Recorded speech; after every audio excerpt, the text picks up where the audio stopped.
సహజంగా అందరూ ఉదయం నిద్ర లేచాక ఆడవాళ్ళు ముగ్గులు ఇంటి ముందు వేసుకుంటూ ఉంటారు. కానీ ఎవరికీ తెలియని విషయం ఏంటంటే ఆడవాళ్ళు శుక్రవారం రాత్రి పూట ఇంటి ముందు ఇలా అష్టదళ పద్మం ముగ్గు వేసి నిద్రపోతే లక్ష్మీదేవి మిమ్మల్ని తొందరగా అనుగ్రహిస్తుంది.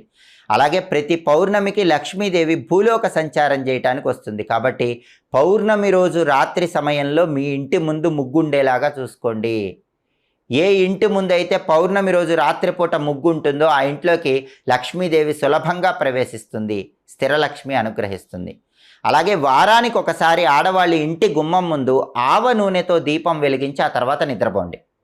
రాత్రి నిద్రపోయే ముందు గుమ్మం బయట ప్రమిదలో ఆవ నూనె పోసి దీపం పెట్టి ఆ తర్వాత నిద్రపోతే ఇంట్లో ఉన్న నెగిటివ్ ఎనర్జీ మొత్తం తొలగిపోతుంది, లక్ష్మీ కటాక్షం సంపూర్ణంగా కలుగుతుంది.